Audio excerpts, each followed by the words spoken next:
Olá, boa noite.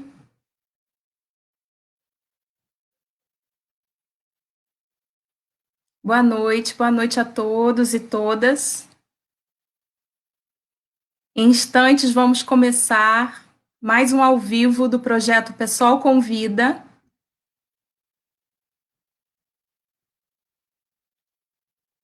Vamos aguardar um pouquinho, o pessoal está. Boa noite, pessoas. Sejam bem-vindos a mais um ao vivo do projeto Pessoal Convida. Essa noite nós vamos falar sobre o setor artístico-cultural em tempos de Covid-19 e a Lei Aldir Blanc. E temos duas convidadas muito especiais, a Cláudia Bispo e a Misha, que já já vou chamá-las para a gente bater um papo aqui sobre isso, muita informação que elas vão trazer, né, para a gente discutir esse assunto tão importante. Sejam todos bem-vindos, boa noite a quem já entrou. Então, a gente vai começar essa live falando dos números do Covid, divulgados ontem pela Prefeitura de Rio das Ostras. Infelizmente, nós temos números muito altos na nossa cidade, né? Quem puder ficar em casa e se cuidar, infelizmente, as políticas públicas não estão auxiliando a população num momento tão crítico como esse.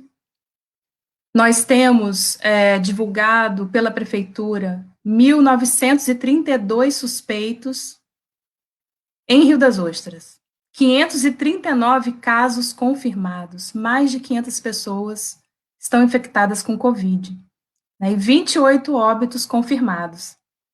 Né, sempre lembrando que esses números, eles, além de desatualizados, eles também estão subnotificados pela falta de exames que têm sido realizados, né, e, enfim, a gente vai ter que lidar com essa situação. No Brasil, são quase 980 mil casos confirmados, e num total de 47.748 óbitos no Brasil inteiro.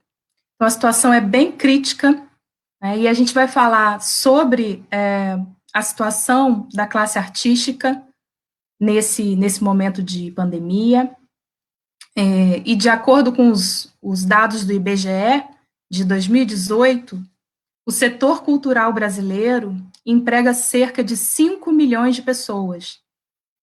E também mostram que 44% dos trabalhadores desse setor são autônomos, sem salário fixo ou carteira assinada.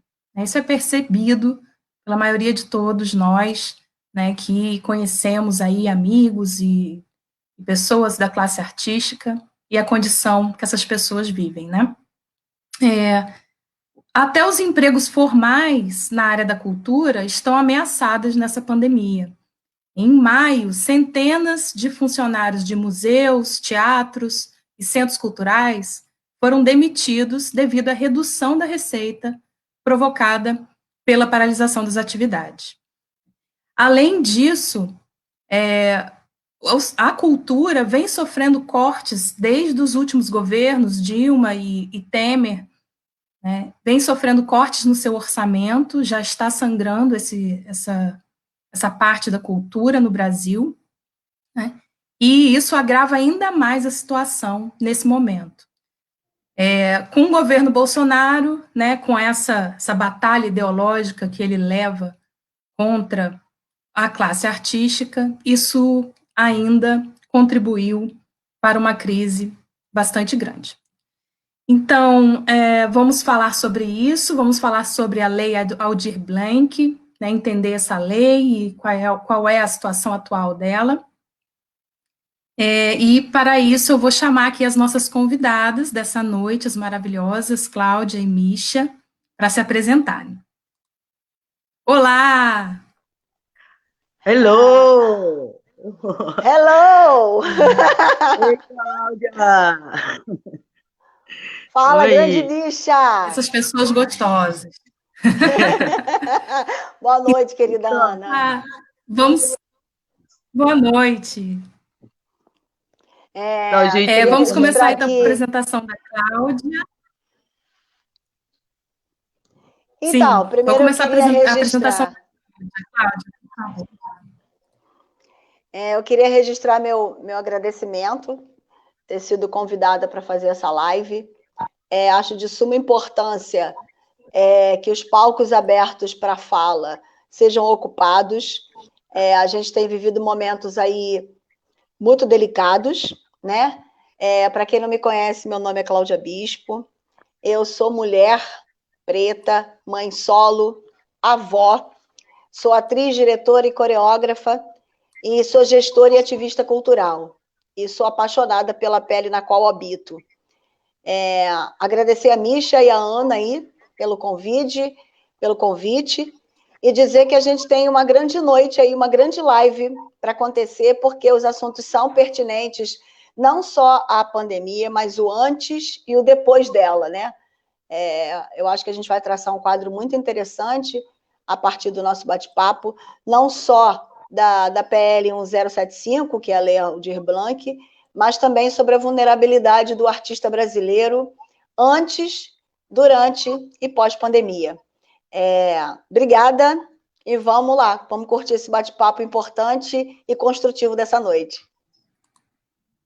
Maravilhosa. A gente que agradece, Cláudia. Ficamos muito agradecidos com a sua presença, com a sua contribuição muito valorosa. Então, vamos lá para a apresentação da queridíssima Misha. Vai, Misha, com você. opa! Boa noite a todas e todos. Então, para quem está assistindo e não me conhece, eu sou a Misha Develar, sou uma trabalhadora da arte, né, sou cantora, compositora, me atrevo em algumas produções, né?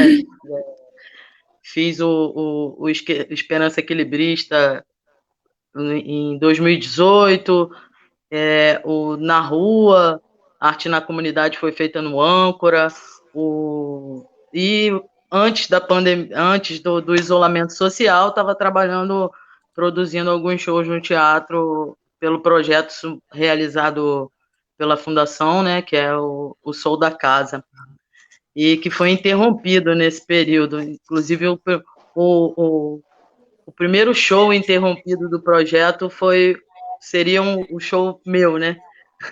Então, já atuo na cidade há um pouco mais de 10 anos, dentro do campo da música, né?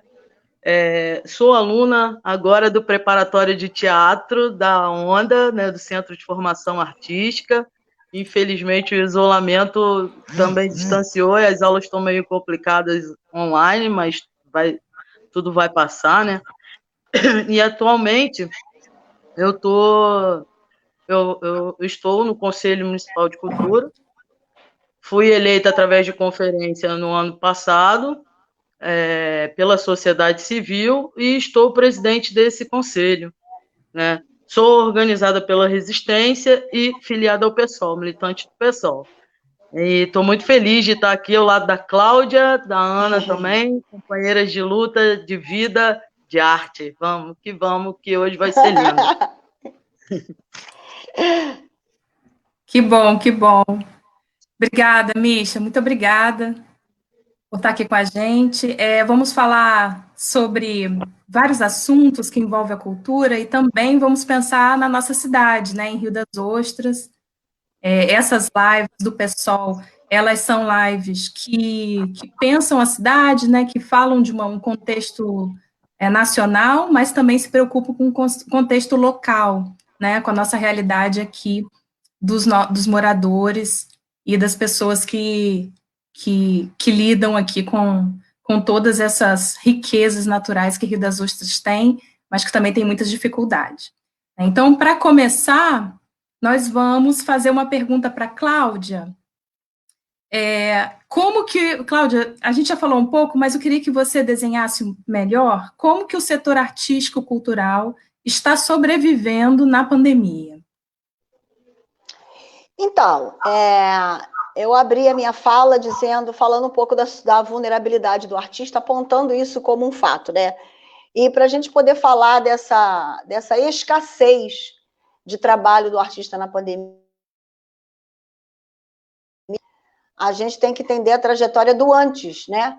As políticas culturais brasileiras, elas ainda estão em processo de escassez e sempre deixaram o artista brasileiro na vulnerabilidade. A pandemia, ela veio sublinhar, ela negritou, né, essa condição. E aí, o que acontece? A gente tem trabalhador, como a Misha diz muito, né? Porque nós somos trabalhadores da arte, com uma representatividade de 2% do PIB nacional ao léu. O que acabou acontecendo na pandemia? Por conta da nossa impossibilidade de estar trabalhando, porque a gente trabalha com aglomeração, né? E muitos artistas trabalham até com multidões, nós fomos o primeiro setor a ser afastado. E, com certeza, pelos estudos e pela probabilidade do que a gente está vivendo, vamos ser o último setor a voltar à normalidade das nossas atividades. E aí, com as lives dos artistas midiáticos, na verdade, a gente ganhou uma projeção, né? Que projeção seria essa? Nós estamos no que a gente chama de transmídia, na transição das mídias, né? Nas redes sociais, atuando porque é o nosso único veículo de contato com seguidores, com população, com plateia e público. Mas isso ainda não está nos garantindo subsistência, salário, rentabilidade, né? Algumas pessoas estão conseguindo monetizar os seus trabalhos através da rede, mas a maioria de nós não tem essa realidade. E aí a gente se depara com a lei de auxílio emergencial do governo, que também não pensou em nós. E aí eu vou fazer um adendo para a gente poder refletir junto. Se libera serviços essenciais. E no momento da pandemia, em isolamento social, os artistas se tornaram o grande foco do preenchimento desse isolamento social. Afastados de família, afastados de amigo, do convívio normal do dia a dia, nós seguimos para as redes para ver filmes, para os shows, nas lives, para o YouTube, enfim, para essa série de recursos que a gente tem como palco de apresentação. Mas nós ainda não somos reconhecidos com as nossas representatividades. E a lei emergencial do governo não nos garantiu essa posição de rentabilidade, porque nós não somos considerados serviços essenciais. E aí eu coloco a reflexão exatamente nesse ponto. No momento da pandemia, onde nós estamos, eu já ouvi até muita gente falar e brincar, né? Que é uma expressão antiga, na crista da onda, né? O setor artístico emergiu. Eu vou falar um pouquinho mais sobre isso quando a gente falar da lei. Mas, assim, não somos serviços essenciais. A cultura é uma condição inerente ao ser humano. O casamento, o comer, o andar, o vestir, são costumes num conceito antropológico da cultura. A gente não está mais no conceito da cultura como a cultura ligada à arte. A arte é uma ramificação cultural. Então, enquanto isso não for entendido, isso não for assumido por esse país e por todos nós, enquanto cada um de nós não tiver a identidade de que somos seres culturais, os artistas e os trabalhadores da cultura não serão vistos como trabalhadores, porque isso já está enraizado num sistema que nos coloca à parte. E agora, ainda mais, agravado por um discurso que coloca a arte como inimigo, porque a arte esclarece, a arte educa e a arte vislumbra um caminho de reflexão e de posicionamento político-cidadão que incomoda as estruturas de poder. Então, é essa análise que nos faz entender por que muitos de nós da classe estamos à míngua mesmo, de verdade, né? Não desprestigiando nenhuma outra profissão, muito pelo contrário, mas assim, nós precisamos mudar o discurso e colocar a classe artística no lugar de trabalho. A Misha fala uma coisa que eu acho muito interessante, acho muito pertinente. Não existe CNPJ sem CPF. Eu peço até depois, quando ela entrar para falar, que ela fale muito sobre isso, porque isso é muito importante. Isso é um lugar e é um ponto de representação cidadã, política e profissional. Infelizmente, eu sou quadro do Brasil.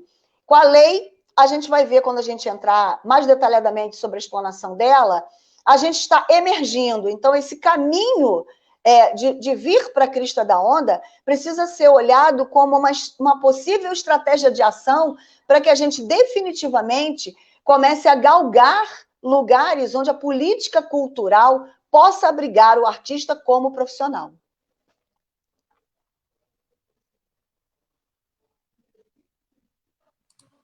Muito bom, Cláudia. A gente tem um comentário aqui da Luciana Cavalcante, que ela fala o seguinte, vou colocar aqui na tela para vocês.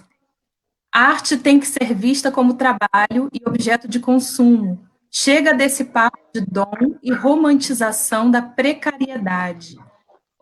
A cultura, o setor cultural me parece que é muito próximo da educação, da forma como é encarada pelo governo, né? Que é essa desvalorização, esse desprestígio que tem uma função política, que enquanto mais sem acesso à educação e cultura a população mais controlada ela consegue ser. Queria que vocês comentassem sobre isso, sobre esse comentário da Luciana. Obrigada, Luciana, querida, por esse comentário. Chuta a bola aí, Misha, que essa é sua.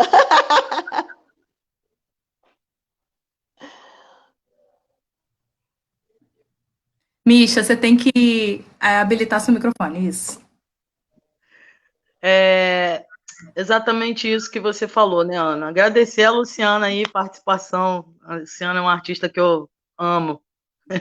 E exatamente essa questão. Eles precarizam a educação, né, e a arte e o setor cultural justamente porque nós somos formadores de pensamentos, né? Eles não querem a população pensante, não querem uma população que seja criativa, né? Porque a arte, a cultura, ela é criativa, a educação é criativa.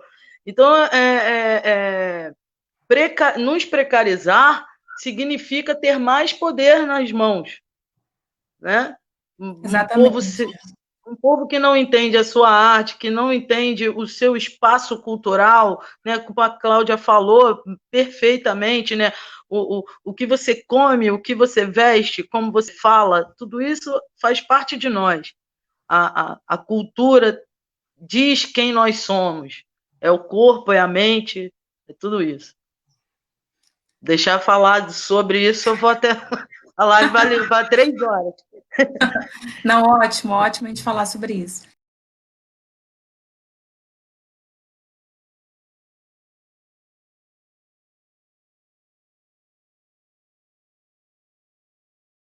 Prefeitura, pode falar um pouquinho para a gente sobre isso?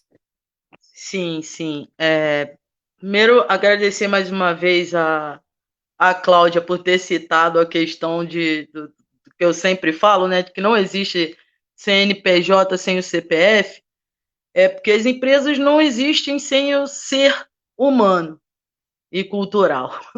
Então, assim, tá na hora da gente se encarar enquanto classe trabalhadora, perceber os nossos direitos, acompanhar e exigir os nossos direitos enquanto classe, para que a gente não seja mais uma classe explorada e precarizada, porque realmente isso, a precarização do trabalho do setor artístico-cultural, ela é muito antes da pandemia. A pandemia só sublinhou, como a Cláudia disse, né?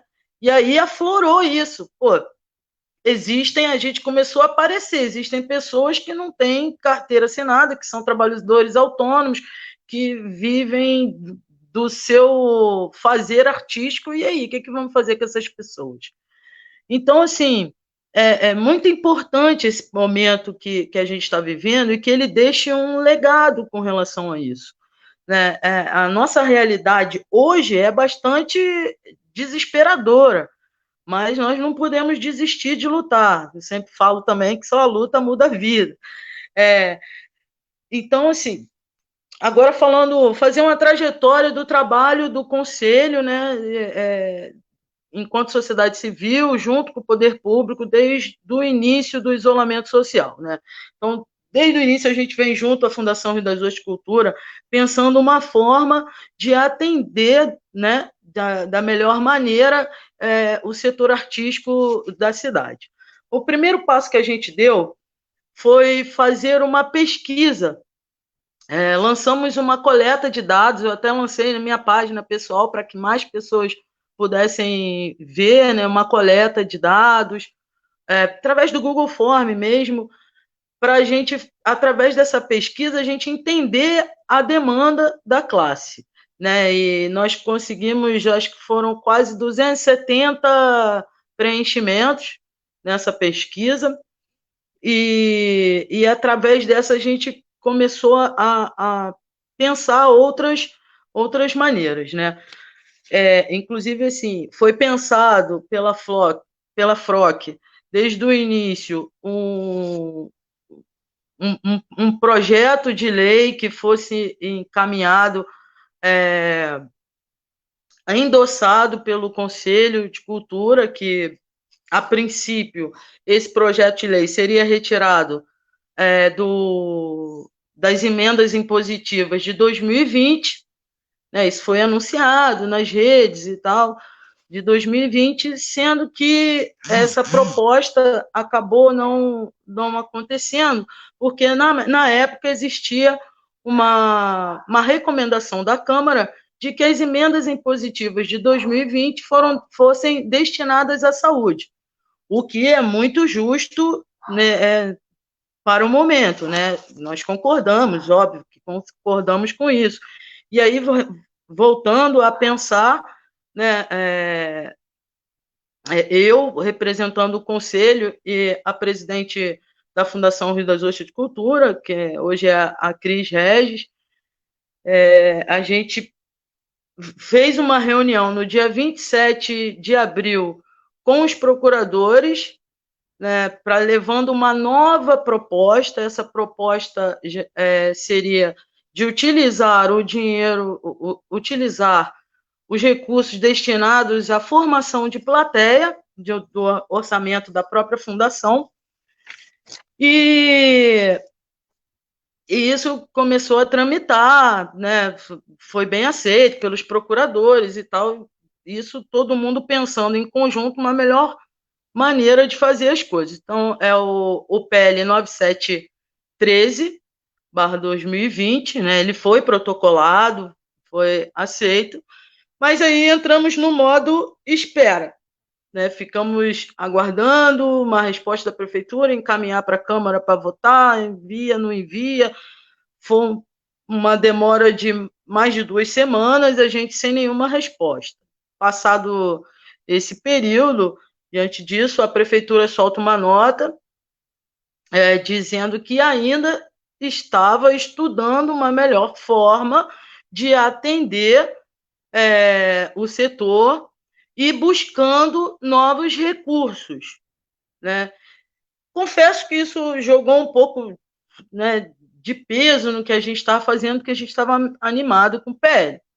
E aí, eis que semana passada tivemos uma ótima notícia, né, uma luz no fim do túnel, que foi uma notícia que saiu no jornal oficial do dia 10 de junho, isso, vou ver aqui para não falar besteira, dia 10 de junho, que é o jornal oficial 1187, que diz que a administração encaminhou para a Câmara uma nova proposta que era para anular as emendas impositivas de 2019 e esse orçamento fosse destinado para o benefício de ambulantes, feirantes e a classe artística. Pô, são R$ 1.950.000, né? Claro que essa proposta atinge muito mais trabalhadores do que a proposta inicial, né? E isso foi feito, isso foi no dia 10, está tramitando, tá, tudo der certo e uma ótima dose de boa vontade ser votada na próxima semana, né? Porque a notícia também disse que o Legislativo fez a leitura da lei em plenário, né? E foi aceita por unanimidade. Então, a gente está muito confiante de que esse auxílio municipal vai sair.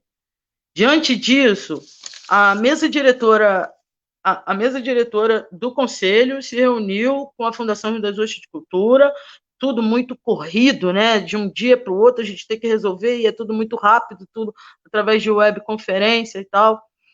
E a gente se reuniu, eu como presidente do Conselho e o vice-presidente, o Horus, e aí saiu no Diário Oficial, nesse último de ontem, uma chamada para um cadastramento, uma convocação para um cadastramento da classe artística no município, né? Então, assim, nesse momento, é um cadastro oficial, como eu falei antes, o anterior era somente a nível de pesquisa. Então, esse link agora, que eu acho que a Ana deve colocar aí o link que eu pedi a ela, se ela conseguir, senão depois só procurar as informações aí que a gente consegue. O link desse cadastro, peço quem está assistindo, que mesmo que não seja do setor artístico, que divulgue essa informação, porque esse cadastro ele tem um prazo, ele vai até o dia 24/6, né? Então, e é realmente para as questões do município. Aí, obrigado, Ana. Para as questões do município. Então, a gente ficou muito feliz com isso, é uma luta sempre, né? E eu quero ressaltar uma coisa muito importante nesse período, agora, saindo um pouco do trabalho do Conselho, né? A gente tem que ressaltar e lembrar que o trabalho coletivo, sabe, de solidariedade de classe, é o que vem nos salvando enquanto todos esses projetos estão em trâmites, né? Porque esse período, já se passaram 3 meses do isolamento, e nesse período o que vem nos ajudando são as ações de solidariedade de classe, né? Por exemplo, tem colegas que estão fazendo lives, usando os seus canais para arrecadar alimento, ou fazer vaquinha online, a Cláudia falou sobre isso também. A distribuição de cesta básica, tem iniciativa privada de empresas que fizeram e continuam fazendo. A gente tem aí o Movimento Solidário, que também já vem de 3 meses junto com os sindicatos ajudando. Tem o Rio das Ostras Sem Fome, que é uma galera também independente, músicos que têm outros trabalhos, artistas que têm outras rendas, também estão se reunindo e doando cestas básicas. Tem muita doação anônima, são 3 meses de famílias passando fome. De verdade, eu me incluo nisso, porque eu trabalho da arte, eu trabalho, sabe, seria uma das últimas a voltar nesse caso, né? Quem me conhece sabe de toda a minha trajetória aqui na cidade e do quanto eu valorizo por ter escolhido, por ter a coragem de viver só da minha arte, porque é preciso ter coragem, né, para viver disso.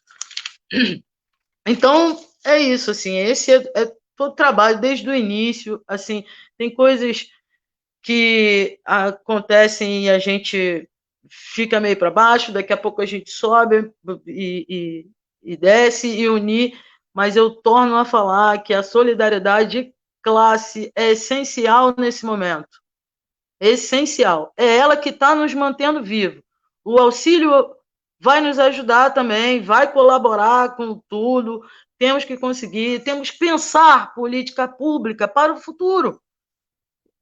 precisamos pensar agora no presente, é emergencial, mas 2, 3 meses não vão fazer com que a gente saiba o que vai acontecer lá na frente. A Ana falou sobre os números aí no início. Nós não somos números, nós somos pessoas, sabe? Trabalhador da arte, da cultura e todos os setores precarizados, porque não somos os únicos. Mas estamos aqui falando sobre isso hoje. Concluo, Ana, que eu falo muito mesmo. Perfeito, Misha, perfeito. Não somos números, somos pessoas. Aquelas mortes todas ali que eu relatei no início, são pessoas que têm famílias, que estão sofrendo. Né? E a gente estava falando um pouquinho, antes de começar a live aqui nos bastidores, na coxia aqui, que a classe artística precisa se unir, né? Precisa deixar as desavenças e as diferenças de lado e se unir nesse momento.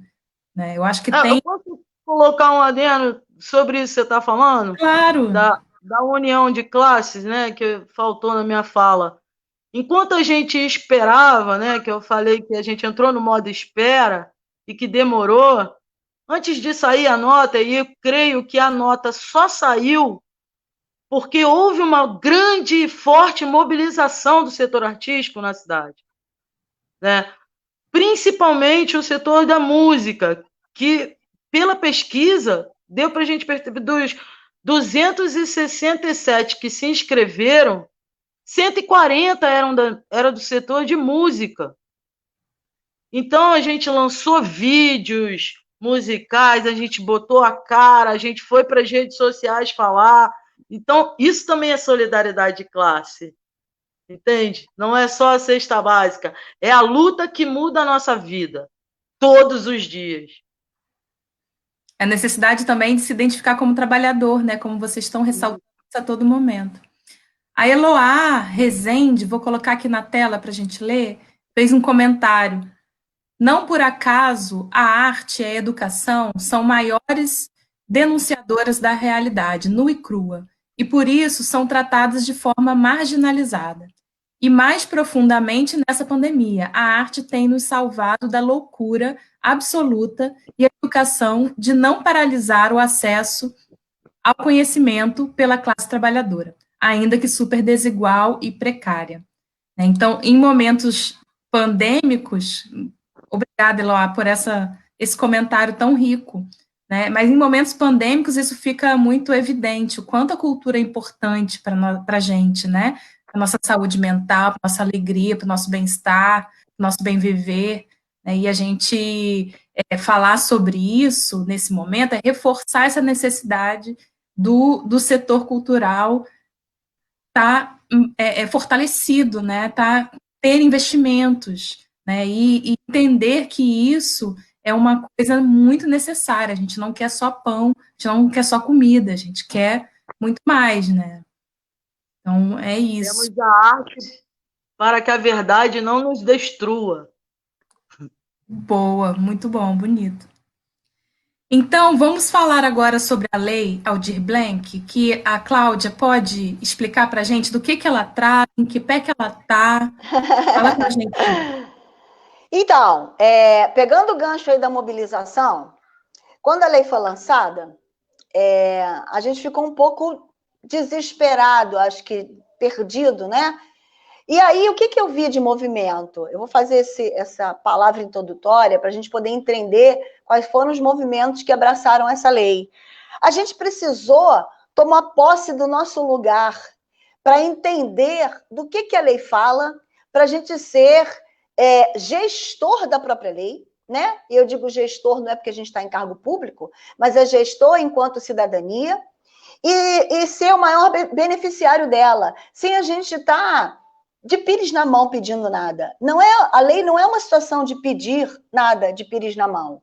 A lei é um direito adquirido pela implantação do Plano Municipal do Plano Nacional de Cultura.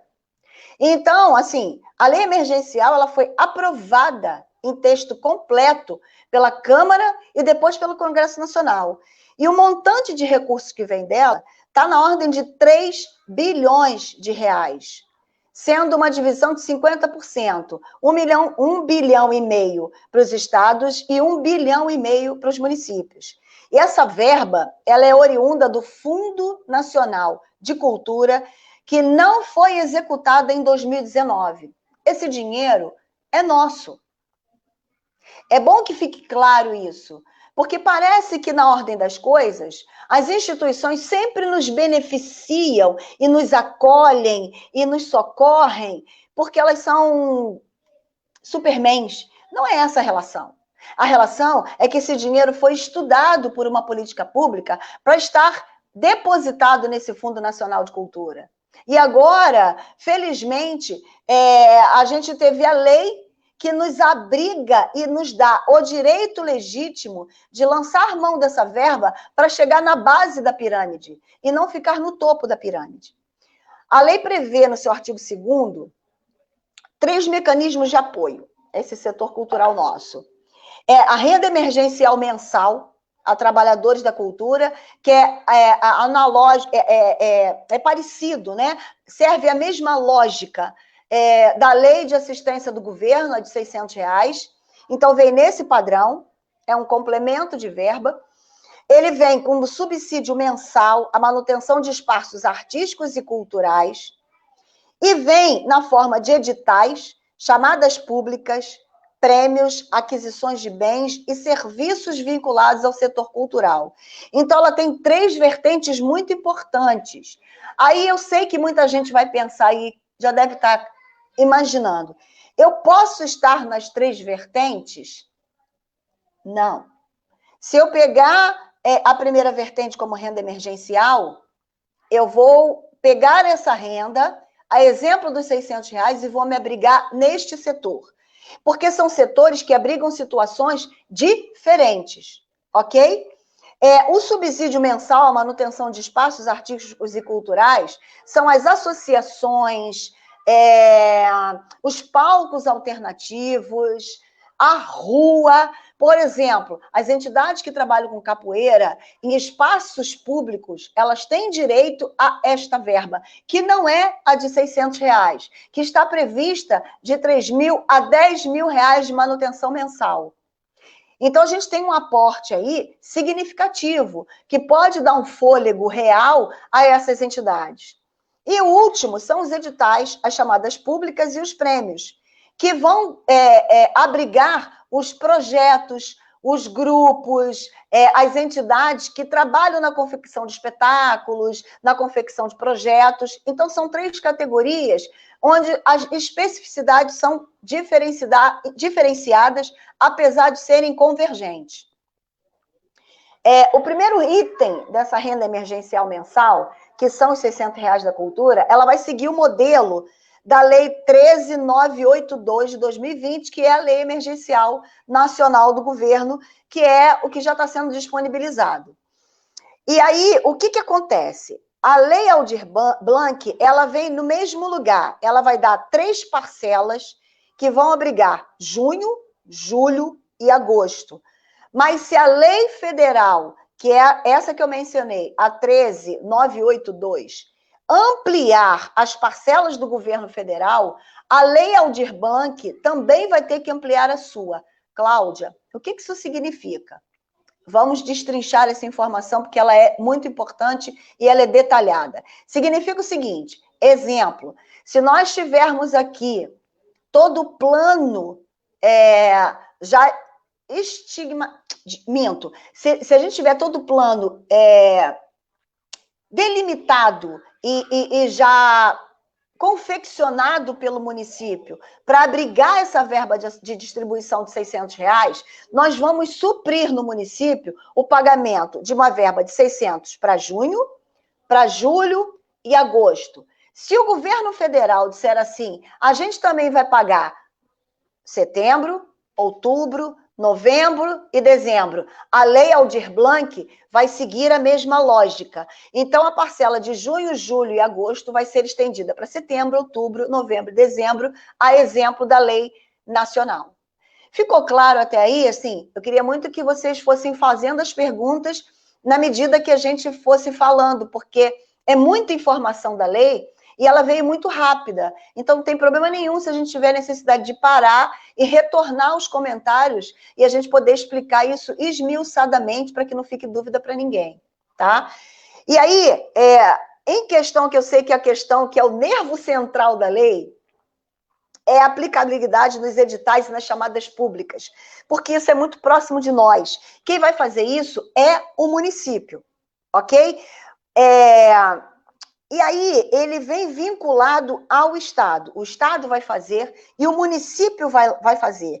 E aí vem um dado muito importante. Dessa verba que vai chegar ao município, e a previsão para chegar ao município é de cerca de 1.100.000, mais ou menos, 20% desse valor tem que ser aplicado nos editais, nas chamadas públicas, nos prêmios, na aquisição de bens e serviços vinculados ao setor da cultura.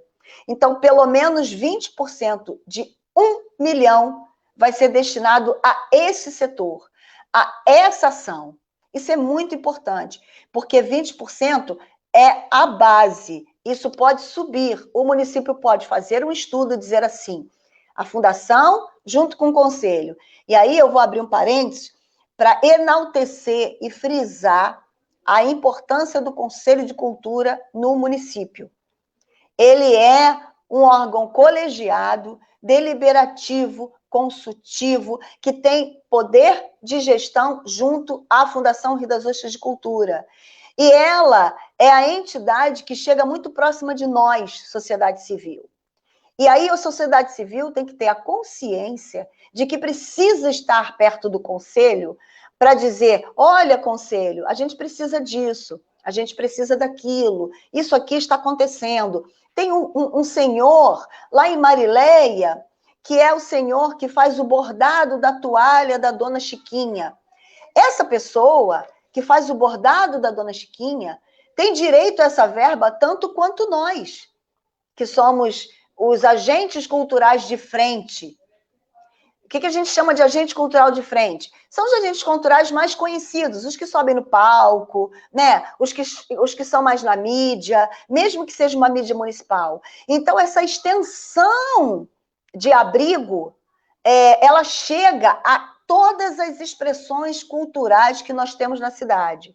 Então, é muito importante que a gente esteja muito, agora é a hora do ninguém larga a mão de ninguém, para eu poder apontar que o vizinho aqui meu talvez tenha direito a essa verba e ser irmã dele nesse momento para que ele esteja no cadastro, que é uma outra ação importante que a gente tem dentro da lei. Eu vi uma pergunta, não deu tempo de eu ler. Dá para passar para mim, para a gente tentar esclarecer? Cláudia, a Thaís perguntou aqui. Obrigada, Thaís. Beijo para você. Perguntou não, pediu para você repetir para quem essa verba, exatamente. Então, olha só, a verba abriga a toda a extensão trabalhadora da cultura, toda. Não tem distinção na agronomia, na culinária, na música, nas artes cênicas, todos os setores eles vão ser abrigados. Literatura, todos. Então, assim, é isso que eu estou falando. O artesanato. Então, a gente tem que estar ligado. Isso vai ser divulgado de uma maneira mais detalhada. Eu tenho certeza disso, que o Conselho não vai deixar isso passar, e nem a Fundação. Deve publicar uma lista desta extensão, que já está sendo feita por algumas pessoas que estão ligadas ao Conselho Estadual de Cultura. A gente tem um fórum e a gente tem webconferências paralelas que estão se articulando para que essas informações cheguem à base de maneira muito detalhada. Então, fiquem tranquilos que isso vai chegar, porque a lista é grande. Os DJs, a cultura urbana, a dança de rua, por exemplo, a capoeira, o pescador que tece a sua rede, todos esses agentes, eles são considerados agentes e trabalhadores da cultura. Então, assim, é muito extenso o âmbito de abrangência da PL 1075. Então, é a hora da gente se apoderar de um lugar que é direito nosso e que vai chegar bem perto de nós. Tem mais alguma dúvida? Porque tem muitas coisas aqui para a gente falar. A Misha quer falar, para eu não ficar Muito bom. falando direto. Você tá sendo muito didática, Cláudia. Tá todo Ai, mundo. muito obrigada. Que bom, que bom. E você falou também da importância dos conselhos, né? Os conselhos serem esses instrumentos de participação política da população, né? Que tem ali várias representações do civil, né? Dos interessados. Eu acho muito bom que a gente reforce, a Misha está de parabéns aí pelo trabalho no Conselho de Cultura. É muito bom que a gente reforce esses conselhos. Agora, eu fiquei aqui pensando, o que falta para ser aprovado a Lei Aldir Blanc? Então, o que aconteceu? Ela passou pela Câmara, ela foi ao Congresso e agora ela está aguardando sanção do presidente da República, ok?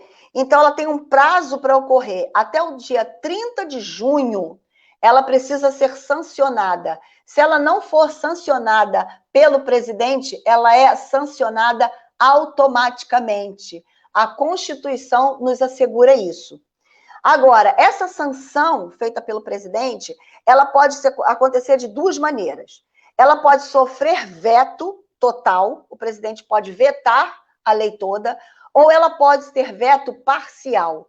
Nos dois casos, a lei vai voltar para o Congresso, com uma diferença. Se tiver veto total, a gente vai voltar para o Congresso, vai se unir e fazer a pressão para a derrubada do veto acontecer e a lei passar de forma integral. Se ela for com veto parcial, o que foi vetado volta para o Congresso e o que não foi vetado vai seguir seu curso. Então,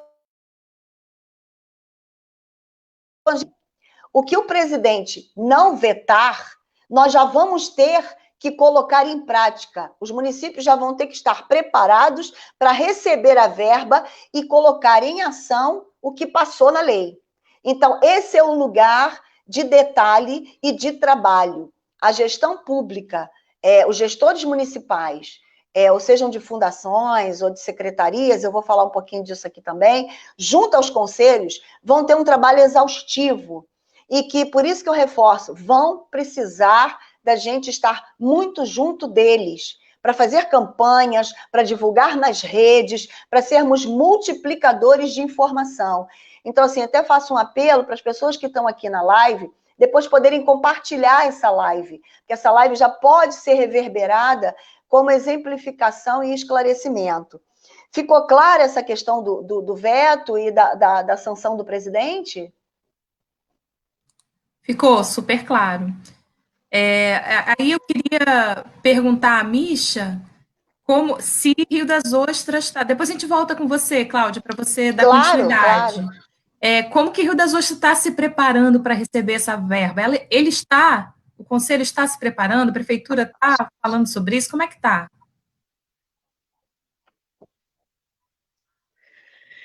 Então, acho que Rio das Ostras já é bem avançado nas questões burocráticas com relação à cultura, assim, né? E a gente passando a lei sendo sancionada, né? E a campanha que ela seja sancionada sem nenhum veto, né?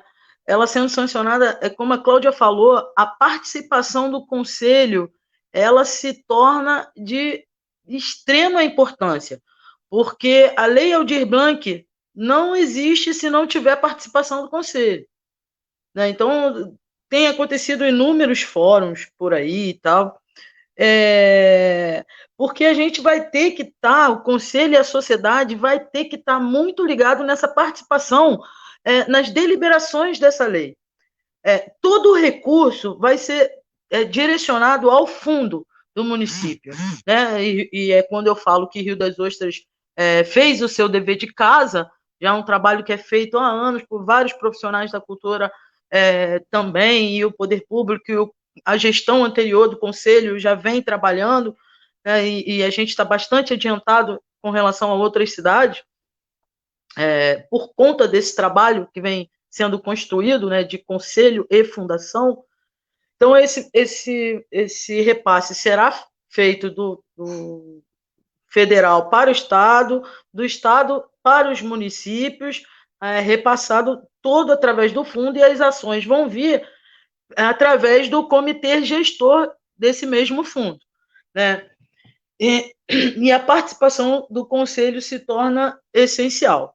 A gente vem se preparando, sim, os conselheiros, boa parte dos conselheiros estão acompanhando os fóruns, eu também, a gente tem o Fórum de Cultura da Baixada Litorânea, que faz webconferência toda semana, e para quem quiser entender mais detalhadamente, teve uma semana de curso da Lei Aldir Blanc, desde que ela foi aprovada pelo Senado, e aí está na página do Facebook do Fórum de Cultura do Estado do Rio de Janeiro.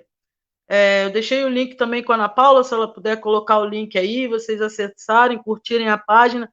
Todos os cursos foram através do YouTube, mas eles estão lá na página desse Facebook, e lá tem os links para o YouTube, quem quiser entender da melhor forma sobre a Lei Aldir Blanc. Por que eu indico os cursos para a galera fazer?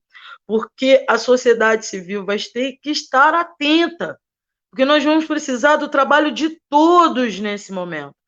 Como a Cláudia falou, vai ser tudo muito rápido. Sancionou hoje e amanhã já tem que estar pronto, sabe? Amanhã já tem que estar pronto todo um plano do município do plano gestor do fundo para que esse dinheiro chegue até as pessoas, né? Em breve, o que a gente vem pensando junto, Conselho e Fundação, então, em breve vai ter a elaboração de um calendário de participação da sociedade através de lives, webconferências, que serão feitas aqui no município, né? Já foram feitas através do Estado, nós vamos fazer aqui no município, né, essas lives e webconferência para tornar tudo o mais público possível e que toda a sociedade entenda do que está acontecendo. É preciso fazer um planejamento. É preciso fazer um planejamento, né, das atualizações cadastrais, porque tem a parte que vai cadastrar CPF, tem a parte que vai cadastrar CNPJ, e aí a gente vai ter que esperar a lei ser sancionada para entender e fazer o planejamento para esse processo de atualização cadastral, né? Só ressaltando que a gente está falando agora, esse cadastro não tem a ver com o cadastro que eu falei anteriormente, né? O anterior é sobre o município apenas, né? E a FROC também deverá fazer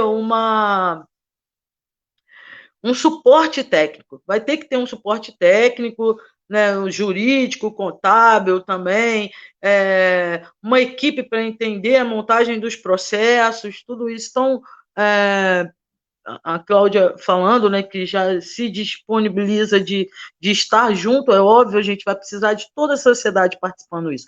Não existe Aldir Blanc se não tiver a participação da sociedade civil, né? Ela é representada pelo Conselho, mas a sociedade precisa estar interagindo também com o Conselho, porque vai ser muito trabalho, muito trabalho.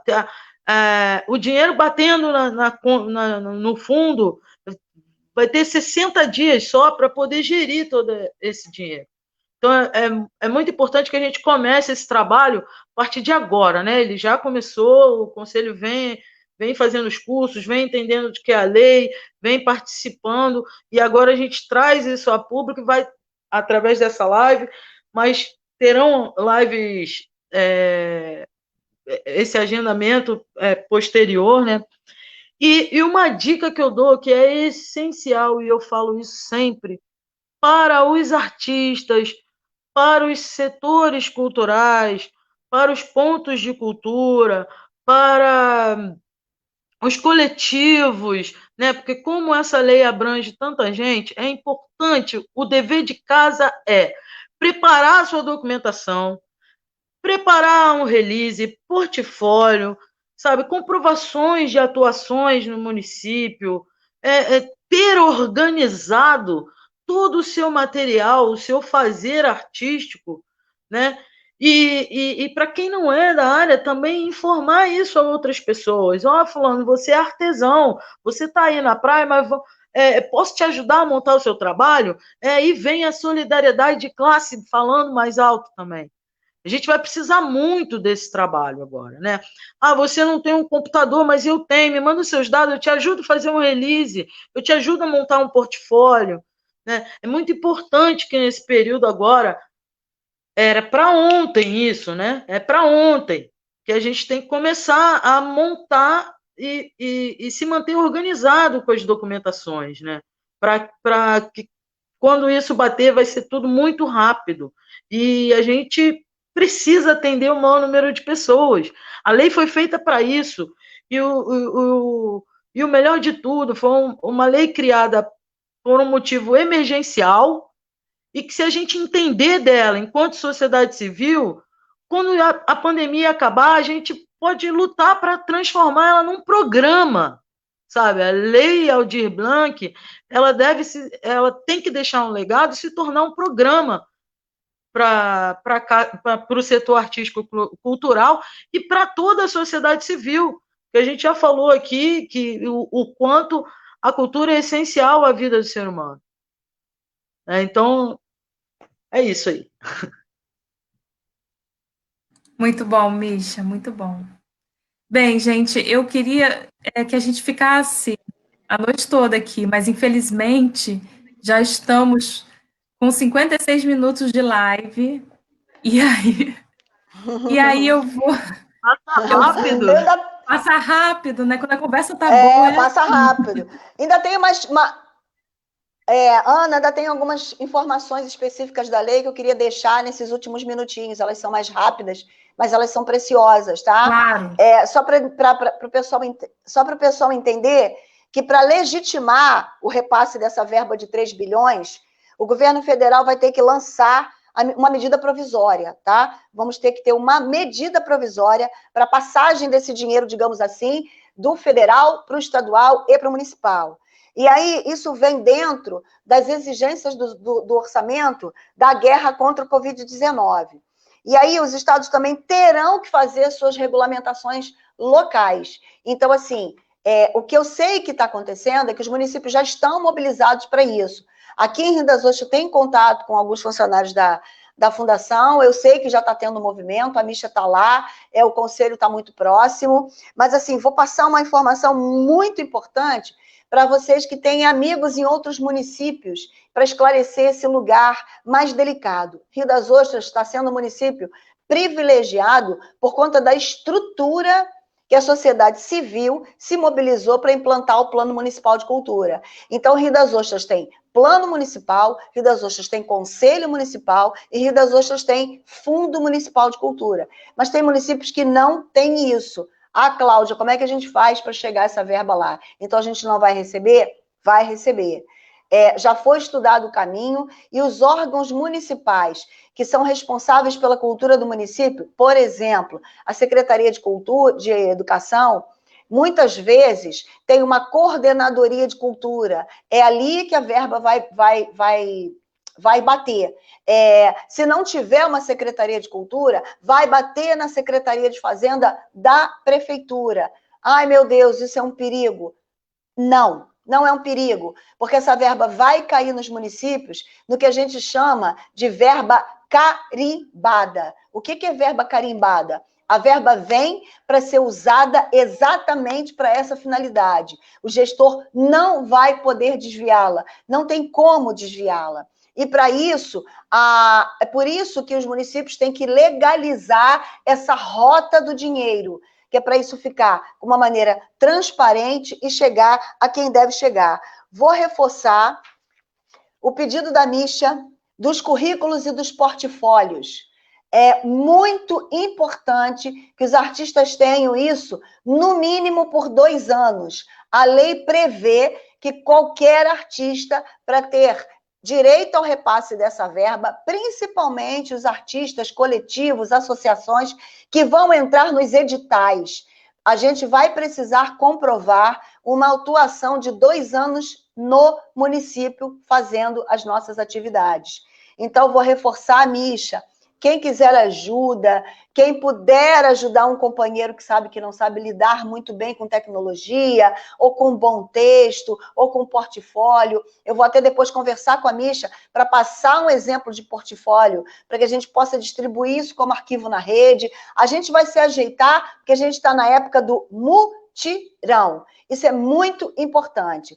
Então, assim, gente, eu espero que eu tenha esclarecido e deixado aqui as informações básicas e resumidas da lei, porque eu acho que a gente está no momento único. E vou deixar minha última mensagem.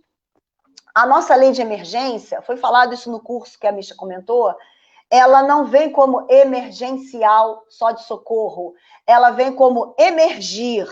Nós estamos ganhando uma oportunidade de emergir, não só na rede social, mas como existência humana, cultural e artística, que sejamos sagazes para não perdermos essa oportunidade. A lei, como a Misha disse, pode virar um programa e nos tirar, pelo menos em boa parte, da vulnerabilidade que nos acompanha historicamente. Obrigada pelo convite e qualquer coisa, estou à disposição. Cláudia, muito obrigada. Eu acho que a sua fala é fundamental e como vocês, Cláudia e Misha, né, se organizam para ajudar a classe artística, é muito bonito, é muito generoso. Vocês estão de parabéns por esse trabalho, essa dedicação. Eu acho que a gente se fortalecer, se unir, a gente consegue alcançar os objetivos, né, que precisamos.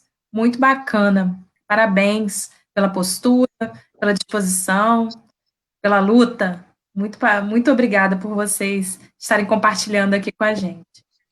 Bem, a gente fica assim, querendo falar mais, mas infelizmente nós precisamos nos despedir. Então, eu vou passar para a Misha fazer as considerações finais, né, e se despedir. Depois eu vou voltar na Cláudia também para ela se despedir, né, assim, final. E aí eu tenho um recado também, antes de vocês saírem. Fiquem aí com a gente, tem um recadozinho, no finalzinho. Então vai, Misha, com você. Então, primeiramente, quero agradecer demais por ter esse espaço para poder falar de coisas que não são ditas no cotidiano, mas que são tão inerentes a nós, né? Eu creio num futuro bem mais fortalecido para a nossa classe, né?